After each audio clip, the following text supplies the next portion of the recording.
اپنی سنا رہے ہیں یا میری سنیں گے؟ میری سنیں گے نا؟ آج مجھے ہی سنیے، ٹھیک ہے؟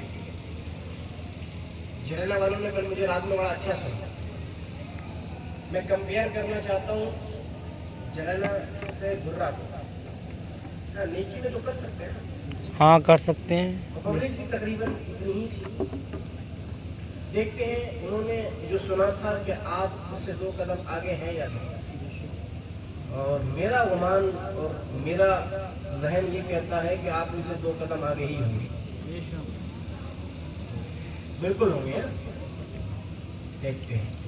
اچھا کلام کسی کا بھی ہو لکھا ہو، لیکن پتہ نہیں کیوں اعلیٰ حضرت کے کلام میں مزہ ہی کچھ. بے شک سبحان اللہ سبحان اللہ. چاہے سیدی اعلیٰ حضرت نے اشعار نبی کی شان میں کہے ہو یا نبی کی آل کی شان میں کہے ہو، چاہے وہ ہماری سمجھ میں آئے یا نہ آئے، لیکن ان کے اندر مٹھاس، عشق، محبت اور پیار ایسا ہے کہ نہ سمجھنے والا بھی جھوم اٹھتا ہے. بے شک سبحان اللہ سبحان اللہ. میں نے بڑے بڑے شعراء کو دیکھا، بڑے بڑے شعراء کو پڑھا سنا، لیکن وہ مزہ نہ پا سکا جو اعلیٰ حضرت کے کلام میں ملا. بے شک سبحان اللہ سبحان اعلیٰ اللہ. حضرت کے کلام کے سامنے غالب بھی پھیکے، اقبال بھی بے اثر. بات یہاں قلم کی نہیں ہے، بات یہاں اشعار کی نہیں ہے، نعت گوئی کی نہیں ہے، بات ہے عشق کی. عشق میں ڈوب کر کی جو قلم صفحہ کرتاس پر چلتی ہے اور پھر اس سے جو ہے عشق کی سطریں صفحہ کرتاس پر اترتی ہیں، اور جب ان کو سنایا جاتا ہے تو دل میں ایک عجب سی کیفیت پیدا ہو جاتی ہے. بے شک سبحان اللہ. کہتے ہیں باغ جنت کے ہیں بحر مدحا خان اہل بیت. اچھا اہل بیت سمجھ رہے ہیں آپ؟ میں کسی ایک سے نہیں پوچھوں گا، سب بتائیے اہل بیت سے کون لوگ پڑھاتے ہیں؟ کس کو کہتے ہیں اہل بیت؟ ہاں بولیے بولیے. آل رسول کو کس کو کہتے ہیں؟ تھوڑا اور آگے چلیے. آل رسول کسے کہتے ہیں؟ ایک نیچے کرو رسول اللہ کی اولاد پربندے کو بنتے ہو. علی کی اولاد کو آل رسول، اور نبی کے خاندان کو اہل بیت کہتے ہیں. کہتے ہیں. سمجھ گئے آپ؟ کہتے ہیں باغ جنت کے ہیں بحر مدحا خان اہل بیت. بٹ ڈائریکٹ تم نکل کو لو. مزدار جا نکال لو ہم نکال لو ہم تو دشمنان اہل بیت. باغ جنت کے ہیں بحر مدحا خان اہل بیت. تم کو مزدار نار کا اے دشمنان اہل بیت. کس زبان سے بیاں ہو عز و شان اہل بیت. کس زبان سے بیاں ہو عز و شان اہل بیت. مدحا گوئے مصطفیٰ ہے مدحا خان اہل بیت. اور کہتے ہیں ان کی پاکی کا خدائے پاک کرتا ہے بیان. ان کی پاکی کا خدائے پاک کرتا ہے بیان. آیے تطہیر سے ظاہر ہے شان اہل بیت. بے شک سبحان اللہ سبحان اللہ. ان کے گھر بے اجازت جبریل آتے نہیں. ان کے گھر بے اجازت جبریل آتے نہیں. قدر والے جانتے ہیں قدر و شان اہل بیت. قدر والے جانتے ہیں قدر و شان اہل بیت. عزیزان محترم آئیے ہم اور آپ سب سے پہلے انتہائی عقیدت و محبت کے ساتھ اس ہادیے برحق کی بارگاہ میں درود و سلام کا نذرانہ عقیدت پیش کریں کہ جس نے پتھروں کے جواب میں پھول برسا کر دشمنوں کو بھی اپنا دوست بنا دیا. جس نے بچیوں کو زندہ دربور ہونے سے بچا کر انہیں ان کا حق دلا دیا. جس کے نواسوں نے دین کو بچانے کے لیے میدان کربلا میں اپنے خون کو پیش کر دیا، اپنی گردنوں کو قربان کر دیا، پر ظالموں جاوروں کے سامنے سر نہ جھکنے دیا. آئیے ایسے کریم آقا کی بارگاہ میں جی لگا کر کے درود پاک پڑھیں. اللہم صلی علی سیدنا و مولانا محمد صلاۃ و سلام علیک یا رسول اللہ صلی اللہ کیمرہ تو چوئے علیہ وسلم۔ عزیزان محترم اور اسٹیج پر روز میرے ہم اصل نوجوان ساتھیوں، مشفق بزرگوں، السلام علیکم ورحمۃ اللہ۔ وعلیکم السلام ورحمۃ اللہ تعالیٰ وبرکاتہ۔ جواب ایسے نہیں دیتے ہیں، وعلیکم السلام جواب اچھے انداز میں دیتے ہیں۔ ایک بار پھر آپ کی بارگاہ محبت میں سلام محبت پیش کیے دیتا ہوں، السلام علیکم ورحمۃ اللہ۔ وعلیکم السلام ورحمۃ اللہ تعالیٰ وبرکاتہ۔ کتنے دیر بولوں ہے؟ اٹھنے نہیں دوں گا 1 گھنٹے سے پہلے کسی کو سویر تک پڑھتے رہو، ہے۔ ہمیں کچھ کرنا پڑ رہی۔ میرا مقصد یہ ہے، میرا مقصد پوچھنے کا یہ ہے، میں کسی کو بور کرنا نہیں چاہتا، سمجھے؟ اصل میں کیا ہے، تھوڑی پیاس باقی رہنی چاہیے تاکہ اگلی بار کو آپ خود سے کہیں کہ نہیں۔ ایسا نہیں ہو کوئی بیزار ہو کر کے جائے اور پھر محفلوں سے کوئی جاتا ہے تو اچھا نہیں لگتا۔ میں آپ کو ایک چھوٹی سی بات بتا دیتا ہوں، بس یہ جو محفل میں گفتگو ہو رہی ہے، آپ جی کر رہے ہیں جی۔ 4 چیزیں یہاں سے یہ لے کر کے جائیے۔ محفل کے آداب میں سب سے پہلی چیز، محفل میں جب بھی بیٹھے، محفل رسول میں یا محفل آل رسول میں جب بھی بیٹھے، ادب و احترام کا خاص خیال رکھیں۔ سب سے اہم بات، ننگے سر کوئی نہ بیٹھے۔ ابھی جو بیٹھے ہیں وہ بیٹھے ہیں، آئندہ کے لیے پکڑی بون ننگے سر کوئی بھی محفل رسول میں شرکت نہ کرے۔ دوسری بات، محفل رسول کے آداب میں سے یہ ہے کہ اگر آپ پان گٹکا اگر کھاتے ہیں تو محفل میں بیٹھ کر کے نہ چلیں، یہ محفل رسول کے خلاف۔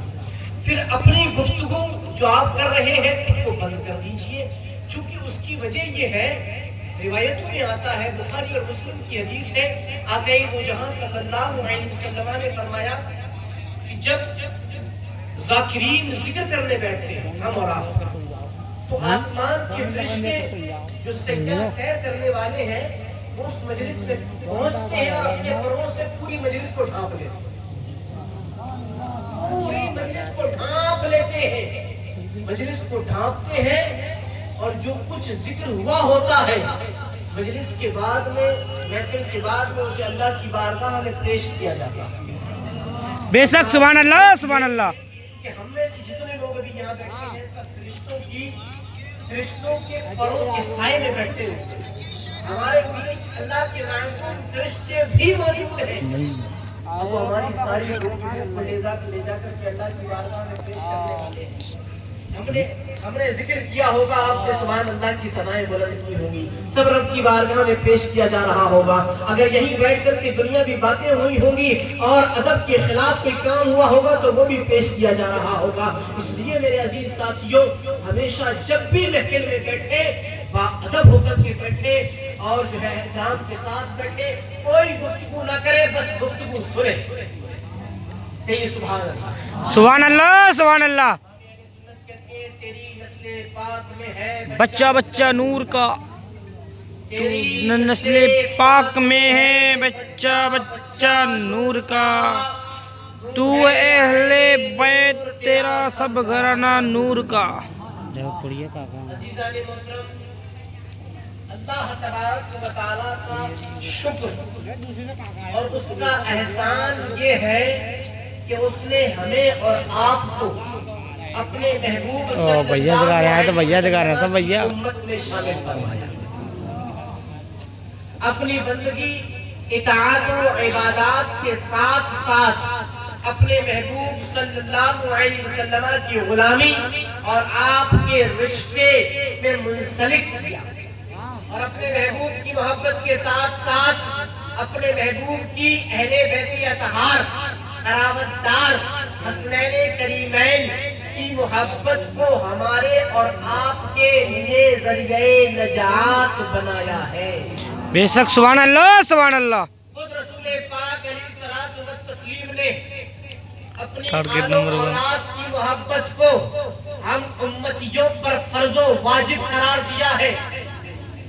اور اہل بیت اطہار یعنی آل رسول کی محبت کا یہ وجوب خود اللہ کے کلام قرآن مجید سے ثابت ہے۔ اے عزیز ساتھیوں، ابھی خطبے کے بعد میں نے پارہ 25 سے سورۃ الشعراء کی ایک مختصر سی آیت مبارکہ تلاوت کرنے کا شرف حاصل کیا۔ انشاءاللہ کریم آج کی اس نشست میں، اس محفل میں اسی کے متعلق گفتگو کرنے کی میں سعادت حاصل کر رہا ہوں۔ اللہ کریم میری زبان پر کلمہ حق کو جاری فرمائے، مجھے حق کہنے، آپ کو حق سننے اور اس کو اسی حالت میں رکھ کے دوسروں تک پہنچانے کی توفیق عطا فرمائے، کہیے آمین۔ آمین۔ میرے عزیز ساتھیوں، اللہ تبارک و تعالیٰ نے انسانوں کی رشد و ہدایت کے لیے، انسانوں کی رہبری کے لیے، بھٹکے ہوئے انسانوں کو راہ راست پر لانے کے لیے انبیاء اور رسول کو بھیجا اور ہر نبی اور رسول نے اپنے اپنے وقت میں اپنی اپنی قوموں کو توحید باری تعالیٰ، احکام الہی اور اپنی رسالت کی تبلیغ فرمائی، اور ساتھ ہی ساتھ اپنی قوم سے ان نبیوں نے یہ بھی فرما دیا کہ اے میری قوم، میں نے جو تمہارے درمیان دعوت و تبلیغ کا کام کیا، تمہارا کام ہے وہ لوگ تم آئے ہو، میں تم لوگوں سے کوئی مال و دولت نہیں مانگ رہا ہوں، اس کے بدلے میں تم لوگوں سے کوئی اجر نہیں مانگتا، بلکہ اس کا اجر تو میں تمہارے رب سے لوں گا۔ دیکھیے حضرت نوح علیہ الصلوۃ والتسلیم نے جب اپنی قوم کو توحید خداوندی کی دعوت دی، ایک خدا کی عبادت کرنے کی تبلیغ فرمائی اور اللہ تبارک و تعالیٰ کے عذاب سے ڈرایا، تو ساتھ ہی ساتھ اپنی قوم سے یہ بھی فرما دیا کہ یا قومی لا اسألکم علیہ مالا ان اجریہ الا علی اللہ، کہ اے میری قوم، میں نے تمہیں جو دعوت و تبلیغ دی، جو میں نے تمہیں ایمان کی دولت دی، جو میں نے تمہیں جنت کی راہوں پر گامزن کیا، میں اس کے بدلے تم سے مال نہیں مانگتا، میں تم سے اس کے بدلے مال و زر نہیں مانگتا، میں دولت و حشمت نہیں مانگتا، لیکن ہاں اس کا بدلہ تو میں اپنے رب سے لوں گا جس نے مجھے پیدا کیا ہے۔ حضرت ہود علیہ الصلوۃ والتسلیم نے بھی جب اپنی قوم کو توحید خداوندی سکھلائے، احکام الہی کے طور طریقے بتلائے، عبادت الہی کے طور طریقے سکھلائے، تو اپنی قوم سے ساتھ ہی ساتھ یہ بھی فرما دیا کہ یا قومی لا اسألکم علیہ اجرا ان اجریہ علی الذی فطرنی، کہ اے میری قوم سنو، میں نے تمہارے بیچ رہ کر کے جو دعوت و تبلیغ کا کام کیا ہے، اس کے بدلے میں تم سے مال و دولت نہیں مانگ رہا ہوں، لیکن ہاں اس کا بدلہ تو میرے رب کے پاس موجود ہے جس نے مجھے پیدا کیا ہے۔ میرے عزیز ساتھیوں، اب آپ دیکھیں کہ ان نبیوں نے، ان رسولوں نے اپنی اپنی قوم پر جو احسانات کیے، ان تک جو خدا باری تعالیٰ کے پیغامات کو پہنچا کر کے ان کی تبلیغ فرمائی، ان کی رہنمائی فرمائی، اس کے بدلے ان نبیوں نے، ان رسولوں نے اپنے لیے کچھ نہیں مانگا، اپنی آل کے لیے کچھ نہیں مانگا، اپنی اولاد کے لیے کچھ نہیں مانگا، لیکن سنو، جب باری آئی آمنہ کے لال کی، جب وقت آیا سجدہ کے بابا کا، جب دور نبوت آیا حسنین کے نانا کا، اور جب رسول پاک نے خدائے باری تعالیٰ کی توحید، اپنی رسالت، حشر و نشر، عذاب و ثواب کے متعلق لوگوں کو بتلایا اور دعوت اسلام کی، اور اس کے ذریعے ایک خدا کی عبادت کرنے کی تبلیغ فرمائی، اور اس کے ذریعے سے پتھروں کے پجاریوں کو راہ راست پر لایا، جس کے ذریعے سے سمندر میں طوطا کھانے والوں کو اسلام کا سہارا دے کر کے کنارے پر لگایا۔ اللہ کا حکم آیا کہ محبوب آپ فرما دیجئے، کہاں گئے ہو؟ اوئے اپو اوئے میں نے تمہارے بیچ رہ کر کے جو دعوت و تبلیغ کا کام کیا ہے، میں جو دولت ایمان عطا کی ہے، میں نے جو تمہیں جہنم کی راہوں سے بچا کر کے جنت کے بالا خانوں تک پہنچایا ہے، اس کے بدلے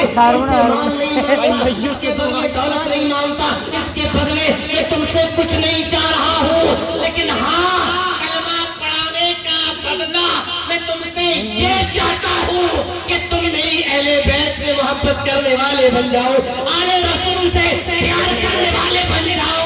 اس لیے کہ تم، یعنی مطلب یہ ہے کہ تم علی کے قدموں کو چومو، فاطمہ کی چوکٹ پہ سر کو رکھ دو، حسن کے دامن کو پکڑ لو اور حسین کا عشق پیدا کرو، اس لیے کہ پنجتن کی غلامی تمہیں بڑا سلا دے گی، غلام کی طرح چہرہ تمہارا کھلا دے گی۔ مت چھوڑنا نبی دامنے آل رسول کی غلامی تمہیں مولا سے ملا دے گی۔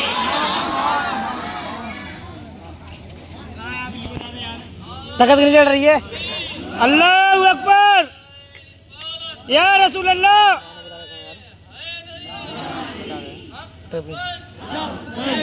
ہلو یا حسین، یا حسین۔ مت چھوڑنا کبھی دامن اہل بیت، ارے تمہیں مولا سے ملا دے گی۔